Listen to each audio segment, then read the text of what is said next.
அனைவருக்கும் இனிய வணக்கம். நான் உங்கள் மதுரை ராமகிருஷ்ணன். இந்த வாழ்க்கைய நல்ல வாசிப்பின் மூலமாக, தேடுதலின் மூலமாக, உதவி செய்பவர்களுக்கு உதவி செய்வதன் மூலமாக, நல்ல மக்களுக்கு செய்வதன் மூலமாக, இந்த உலகத்தை புரிந்து கொள்வதன் மூலமாக இந்த நாளை இனிய நாளாக மாற்றிவிட மாட்டோமா என்கிற மிகப்பெரிய முயற்சி தான் இந்த நிகழ்ச்சியின் மாபெரும் நோக்கம்னே சொல்லலாம். இந்த காலத்துல ஒரு பாட்டு எழுதினாங்க. காட்டு நரியை வீட்டில் வைத்தாலும், கரியும் சோறும் கலந்து வைத்தாலும், குரங்கின் கையில் மாலையை தந்து கோபுரத்தின் மேல் நிற்க வைத்தாலும் மாறாது ஐயா, மாறாது, மனமும் குணமும் மாறாது. இந்த பொல்லாத உலகத்திலே என்னை ஏன் படைத்தாய் இறைவான்? இப்ப கூட ஒரு பாட்டு வந்துச்சு. இந்த உலகம் நல்ல உலகமாக இருக்கிறதா, மகிழ்ச்சியான உலகமாக இருக்கிறதா, அல்லது பொல்லாத உலகமாக இருக்கிறதான்னா அங்க ஒரு கேள்விக்குறிதான் சார் வருது. ஏன்னா சமீபத்துல இப்ப ஒரு செய்தி படிக்கிறோம். கேரளால ஒரு காதலி தன்னுடைய காதலனுக்கே விஷம் வச்சு கொண்டிருக்காங்க சார். ஒரு ஜூஸ்ல காதலனுக்கு விஷம் வச்சு கொண்டிருக்காங்க சார். காதலித்த ஒருவனுக்கு, தன்னுடைய அன்பை செலுத்திய ஒருவருக்கு. எப்படி ஒரு அன்பை செலுத்திய ஒருவரை கொல்ல முடியுது இந்த உலகத்துல? அப்படி இந்த உலகம் எப்படிப்பா இப்படி மாறிட்டே போகுது. இப்ப யாரா நமக்கு கெடுதல் நினைக்கிறாங்கன்னா, நம்மை சுற்றி இருப்பவர்களே. அல்லது நம் யாருக்காக நம்முடைய வாழ்க்கையை அர்ப்பணிக்கிறோமோ, நாம் யாருக்காக வாழ்கிறோமோ, நாம் யாருக்காக உழைக்கிறோமோ, அல்லது நம்மை சுற்றி யாரை வைத்திருக்கிறோமோ, இவர்கள் தான் நம் வாழ்க்கையை நினைக்கிறக்கூடிய அந்த மனிதர்கள் துரோகம் செய்யும் போது இந்த உலகமே பொல்லாத உலகமாக தெரிஞ்சிருக்கு. இந்த வடிவேலனுடைய ஒரு காமெடி இருக்கும். குரண்டி வித்த பார்க்க போவார். இவர் கூடையே ஒருத்தர் நிற்பான். அவன் கேட்பான், ஐயோ கீரிக்கும் பாம்புக்கு எப்பயா சண்டை விடுவான். இவன் கேட்ட உடனே இவருக்கு ரத்தம் கக்கிடுவார். அவன் அப்படியே ரத்தம் கக்கி கீழே விழுந்துருவான். இப்ப இதெல்லாம் நடந்து கலவரம்லாம் முடிஞ்சு கடைசியா போலீஸ் வராங்கன்னு எல்லாரும் எந்திரிச்சு பறந்து போவாங்க. கடைசியா பார்த்தா ரத்தம் கக்கணும்னு எந்திரிச்சு பறந்து போயிருப்பான். இவர் யோசிப்பாரு, டே நீயும் அவன் ஆளாடா, என் கூடயே இருந்து என்ன ஏமாத்தினியடா அப்படின்னு. வடிவேலனே, என் கூடயே இருந்து என்ன ஏமாத்தினியடா அப்படின்னு. நிறைய பேர் இன்னைக்கு கூடையே இருப்பவர்கள் சரியாக இருக்கிறார்களா இல்லையானே தெரிஞ்சுக்க முடியல சார். எல்லாருக்குமே இருக்கக்கூடிய பெரிய பிரச்சனை என்னப்பான்னா, நான் நல்லது பண்ணணும்னாப்பா நினைக்கிறேன், ஆனா அந்த நல்லது சரியா போகுதான்னு தெரியலையே. நம்மளை ஏமாத்துறவனாவே கூட இருக்கானே, அவனுக்கு நான் நல்லது பண்ணணும் தான் நினைக்கிறேன், ஆனா ஏமாத்துறவனா கூட இருக்கானே. வள்ளுவர் அதான் சொன்னார், நன்றாற்றுள்ளும் தவறுண்டு, நன்றாற்றுள்ளும் தவறுண்டு, பிறர் பண்பறிந்து ஆற்றா கடையினர். நீங்க நல்லது செய்யப்பா, ஆனா அவனுடைய பண்பு என்னன்னு தெரிஞ்சுக்கிட்டு செய்யணும் சார். இங்க சென்னையில மாடம் பக்கத்துல ஒரு பெரிய சிவாலயம் இருக்கு. இப்ப அங்க துப்புரவு தொழிலாளர் ஒரு அம்மா வந்து சேர்ந்தாங்க கோயில்ல. இந்த கடைநிலை பணியாளர்களா கோயிலை சுத்தப்படுத்துறதுக்கு ஒரு அம்மா வராங்க. எங்க விழுப்புரத்துல இருந்து ஒரு அம்மா வந்தாங்க, வயசான அம்மா. இப்ப அவங்களுக்கு பசங்க ஒரு பையன் மட்டும்தான், மற்றபடி பெரிய சொந்தங்கள்ல யாரும் கிடையாது. ஆதரவு இல்லாம அவங்க வர்றாங்க. இப்ப இந்த கோயிலுக்கு பக்கத்துல இருக்கக்கூடிய அந்த குருக்கள் வீட்டுல அவங்க என்ன பண்றாங்க, ரொம்ப அவங்க மீது பிரியம் கொண்டு, இவங்களுக்கு யாருமே இல்லையே பரிதாபத்துல நீங்க இங்கேயே தங்கிக்கணுமான்னு அவங்க வீட்டுக்கு முன்னாடி அவங்க தங்க வச்சுக்கிறாங்க. அவங்க வேற எங்க போய் தங்குவாங்க? அவங்கள்ட்ட பெரிய வசதியெல்லாம் இல்லை, சொந்தங்கள்லாம் யாருமே இல்லை, நீங்க இங்கேயே தங்கிக்கணுமான்றாங்க. அவங்களுக்கு சாப்பாட்டுல இருந்து எல்லாமே அவங்க வீட்டுல தான் சார் பாத்துக்கிறாங்க, அவங்ககிட்ட தான் பாத்துக்கிறாங்க. இப்போ கோயில்ல ஒரு நாள் திருவிழா நடக்குது. இந்த சிவராத்திரி திருவிழா மாதிரியான ஒரு பெரிய திருவிழா நடந்துட்டு இருக்கு. இங்க இந்த குருக்கள் வீட்டுல, அவங்க வீடே சின்ன வீடு தான், அந்த கோயிலுக்கு பூஜை செய்யறவங்க வீடே சின்ன வீடு தான். அதுல பணத்தை காணோம் சார். அவங்க வீட்டுல பணத்தை காணோம் சார். கடைசியா விசாரிச்சு பார்த்தா, அப்ப போலீஸ்ல எல்லாம் போய் கம்ப்ளைண்ட் கொடுக்குறாங்க. இப்ப போலீஸ் வந்து இங்க வீட்டுல யார் யார் இருக்காங்கன்னு எல்லாம் கேட்டு இந்த அம்மா விசாரிக்கணும்னு சொல்லும் போது, அவங்க குருக்கள் அவங்க வீட்டுல இருக்கிறவங்க சொல்றாங்க, அந்த குருக்களுடைய மனைவி சொல்றாங்க, அவங்க எல்லாம் பாவங்க, அவங்ககிட்ட எல்லாம் கேட்காதீங்க, அவங்க பாவங்க, அவங்களாம் நல்லவங்க, இதெல்லாம் சொல்றாங்க அவங்க வீட்டுல. ஆனா விசாரிச்சு பார்த்ததுக்கு அப்புறம் தெரியுது சார், யாரு இவங்க பாவப்பட்டு வீட்டுல வச்சாங்களோ, யாரு இவங்க பரிதாபப்பட்டு வீட்டுல வச்சாங்களோ, அவங்க உள்ளார போய் பணத்தை எடுத்திருக்காங்க சார். சிசிடிவி கேமரால தெரியுது.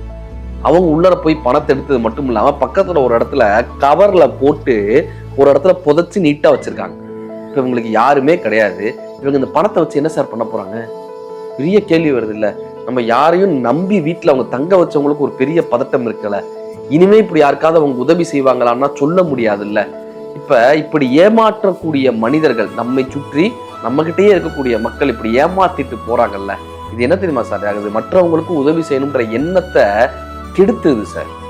அதனாலதான் வள்ளுவர் சொல்றாரு, யாருக்கு ஏதாவது உதவி செய்யறீங்கன்னா கூட சரியான நபர்களா தேர்ந்தெடுத்து செய்யப்பாரு. இப்ப இதனால என்ன ஆகுதுன்னா, இவங்க சரியான நபர் தானான்னு தெரியாதப்ப உதவி செய்யணும்ன்ற எண்ணமே இந்த மனிதர்களினுடைய மனதிலிருந்து கொஞ்சம் கொஞ்சமா உதவி செய்யணும்ன்ற எண்ணம் மனிதர்களை விட்டு போயிடுது சார், இப்படி ஏமாற்றக்கூடிய மனிதர்களால. சமீபத்துல நானும் என்னுடைய நண்பர் வசந்த் அவர்களும் கார்ல போயிட்டு இருக்கோம். ஒரு சிக்னல், இந்த நந்தனம் சிக்னல்ல குழந்தைய வச்சுக்கிட்டு ஒரு அம்மா பிச்சை எடுக்கிறாங்க. நான் உடனே என்ன பண்றேன், ஒரு சில்லறையில ஒரு 20 ரூபாய் எடுத்து அந்த அம்மா கையில கொடுத்தேன். இப்போ ஒரு என்னை எப்படியே பார்த்துக்கிட்டே இருந்தவர் சொன்னாரு, நான் கிட்டத்தட்ட 15 வருஷமா இந்த சிக்னல் எங்கேயும் அங்கேயும் போயிட்டு வந்துகிட்டே இருக்கேன் ராமு. ஆனா இந்த 15 வருஷத்துல இந்த குழந்தை மட்டும் வளரவே இல்லை ராமுன்னு. இந்த பிச்சை எடுக்கிறவங்க 15 வருஷமா இருக்காங்க. இந்த 15 வருஷமா இந்த குழந்தை மட்டும் வளரவே இல்லை. ஆச்சரியமா பார்த்தேன். இவர் என்னப்பா சொல்ல வர்றாங்க? அவர் சொன்னாரு, நீங்க இந்த 20 ரூபா கொடுத்தீங்களே, என்ன தெரியுமா ஆகுது? நீங்க பரிதாபப்பட்டு 20 ரூபாய் கொடுத்துடுறீங்க. ஆனா அங்க என்ன தெரியுமா ஆகுது? இதுக்கு பின்னாடி ஒரு பெரிய மாஃபியா கும்பலே இருக்குங்க. குழந்தைகளை இந்த பிச்சை எடுக்கிறதுக்காகவே கடத்திட்டு வர்றாங்க. குழந்தைகளை பிச்சை எடுப்பதற்காகவே அவங்களுடைய கண்களை பறிக்கிறாங்க. குழந்தைகளை கை கால் உடைத்து பிச்சை எடுக்க வைக்கிறாங்க. நீங்க கொடுக்கக்கூடிய அந்த 20 ரூபா இந்த மாஃபியா கும்பலை இன்னும் ஊக்குவிக்கும், தெரியுமா உங்களுக்கு அப்படின்னு கேட்டு எனக்கு அப்படியே ரொம்ப பகீர்னு இருந்துச்சு. நம்ம 20 ரூபாய் கொடுத்துட்டு கடந்து போயிடுறோம். ஆனா அதற்கு பின்னால எவ்வளவு பெரிய விஷயங்கள் நடக்குதுன்றத ஒரு சொல்லும் போது ஆச்சரியமா இருந்துச்சு. அப்படியா சார்ன்னு? ஆமான்னு. அது மட்டும் இல்லாம அந்த நியூஸ் பேப்பர்ல படிக்கிறேங்க. நியூஸ் பேப்பர்ல ஒரு பணக்கார வீட்டுக்கு ஃபேமிலி, அவங்க அம்மா சாஃப்ட்வேர் கம்பெனில வேலை பார்க்குறாங்க, குழந்தையோட அம்மா. அப்பாவும் சாஃப்ட்வேர் கம்பெனில வேலை பார்க்குறாரு. இந்த குழந்தைய பார்த்துக்கிறதுக்காக தன்னுடைய ஊர்ல இருந்து ஒருத்தவங்களை கூட்டிட்டு வந்து வைக்கிறாங்க. ஆந்திரால இருந்து கூட்டிட்டு வந்து இங்க வைக்கிறாங்க. ஒரு நாள் இந்த குழந்தையுடைய அம்மா ஆபீஸ்ல இருந்து சீக்கிரம் வந்துடுறாங்க. வந்து பார்த்தா இந்த கூட்டிட்டு வந்தாங்கல்ல, வேலைக்கார பொண்ணா வந்தாங்கல்ல, அவங்க உட்காந்து டிவி பார்த்துட்டு இருக்காங்க. குழந்தைய காணோம் சார். டிவி பார்த்துட்டு இருக்க குழந்தைய காணோம். குழந்தை எங்கன்னு கேட்கும்போது முன்னுக்கு முன்னா பதில் சொல்றாங்க. என்னெல்லாமோ சொல்றாங்க, முன்னுக்கு பின்னா பதில் சொல்றாங்க. கடைசியா போலீஸ்ட சொல்லி போலீஸ் வந்து விசாரிச்சதுக்கு அப்புறம் தான் தெரிஞ்சதுக்கு குழந்தைய வாடகை கூப்பிட்டுருக்காங்க சார். இந்த பிச்சை எடுக்கிறதுக்கு வாடகை கூப்பிட்டுருக்காங்க சார். அந்த குழந்தைக்கு மயக்க மருந்தை கொடுத்து பிச்சை எடுக்கிறதுக்கு வாடகை கூடுறாங்க. இப்போ அந்த குழந்தைய அதுக்கப்புறமா மீட் எடுத்து அவங்களுக்கான ட்ரீட்மெண்ட்லாம், அந்த குழந்தைக்கான ட்ரீட்மெண்ட்லாம் கொடுத்து அந்த அவங்க 2 பேரும் அவ்வளவு மனம் உருகி அந்த ஸ்டேட்மெண்ட்டை சொல்லியிருப்பாங்க. கடைசியாக அவங்க வேலையை விட்டு குழந்தைய பார்த்துக்கிறதா என்னுடைய வேலையின் முதல் வேலைன்னு அந்த அம்மா வேலையை விட்டதாக அந்த இதை சொன்னாங்க. இப்போ இந்த குழந்தை என்ன பண்றாங்க, இவங்க வேலைக்கு போனதுக்கு அப்புறம் குழந்தைய எடுத்துட்டு போய் பிச்சை எடுக்க விடுறது, அப்புறம் திரும்ப குழந்தைய கூட்டிட்டு வந்து குளிப்பாட்டி இவங்க வரும்போது அப்படி ஃப்ரெஷ்ஷா வச்சு காட்டுறது. இதை நம்பியிருக்காங்க சார். கிட்டத்தட்ட 6 மாசம் 7 மாசத்துக்கு 7 மாசத்துக்கு அந்த குழந்தைக்கு மயக்க மருந்து கொடுக்கப்பட்டிருக்கு சார்.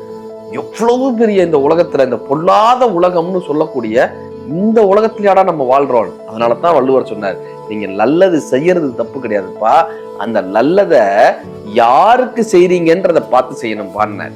நல்லது செய்வதற்கு நன்றாற்றுள்ளும் தவறு உண்டு, பிறர் பண்பறிந்து ஆற்றா கடை. சார், சமீபத்துல சேலத்துக்கு ஒரு நிகழ்ச்சிக்கு போயிருந்தேன். பக்கத்துல எங்க சொந்தக்காரங்க வீடு. இந்த சொந்தக்காரங்க வீட்டுக்கு போகும்போது ஏதாவது வாங்கிட்டு போகணும்ல, அப்ப அங்க ஒரு பழக்கடையில ஆப்பிள் எவ்வளோங்கன்னு கேட்கிறேன். அவருக்கு நம்மள தெரிஞ்சிருந்தது, நீங்க ஆதித்யா டிவில வருவீங்கல்ல, அதெல்லாம் பேசினாரு. நமக்கு சந்தோஷமா இருந்துச்சு. எவ்வளோங்க ஆப்பிள்னா 200 ரூபான்னாரு. நான் ஒரு 150 ரூபாய்க்கு தர முடியுமான்னு கேட்டேன். 180க்கு தர முடியுமா? 200 ரூபாய். அவர் இப்படியே பார்த்தார். ஆதித்யா டிவில வந்தாலும் ஒரு 20 ரூபாய் குறைக்க மாட்டாங்க. அவரும் கொடுத்துட்டாரு. 150 ரூபாய்க்கு கொடுத்துட்டு மிச்சம் 20 ரூபாய் கொடுத்தாரு. சார், இந்த 20 ரூபாய் வாங்கினதுக்கு அப்புறம் அந்த பக்கமா ஒருத்தர் கிழிச்ச வேஷ்டி கிழிச்ச சட்டையை கட்டிட்டு ஒருத்தர் வராரு. வந்து, ஐயா தர்மபிரபு, நான் சாப்பிட்டு 3 நாள் ஆச்சுங்க, பசிக்குதுங்க, சாப்பிட்டு 3 நாள் ஆச்சுங்க, பசிக்குது, உங்ககிட்ட ஏதாவது இருந்தா கொடுங்கன்னாரு. இப்ப என் கையில இந்த பக்கம் ஆப்பிள் இருக்கு, இந்த பக்கம் 20 ரூபா இருக்கு. எல்லாரும் என்ன பண்ணுவோமோ அதைத்தான் நானும் பண்ணேன். 20 ரூபாயை தானமா கொடுத்தேன். இந்தாங்க சாப்பிடுங்கன்னு 20 ரூபாயை கொடுத்து விட்டேன். ஏன்னா கையில ஆப்பிள் இருக்கு. அப்புறம் இப்பதான் வாங்கியிருக்கோம், சில்லறை இல்லைன்னு சொல்லவும் முடியாது. கரெக்டா வந்து கையை நீட்டினாரு. வேற வழியில கொடுத்து விட்டாச்சு. இப்ப இந்த பழக்கடைக்காரர் சிரிக்கிறாரு, பக்க பக்கம் சிரிச்சாரு. ஏங்க அப்படின்னு. இல்ல, என்கிட்ட 20 ரூபாய்க்காக பேரம் பேசி வாங்கினீங்க, அவர் ஏழைன்னு நினைக்கிறீங்களா கேட்டார். அவர் ஏழைன்னு நினைக்கிறீங்களா? இல்ல, பார்க்க அப்படிதான் தெரியுது, பாவம் 3 நாளா சாப்பிடலன்றாங்க, அதான் நம்மளால கொடுக்கணும்ல அப்படின்னு.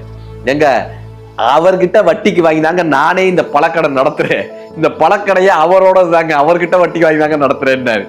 அதிர்ச்சியா இருந்துச்சு. அட பாவமே அப்படின்னு.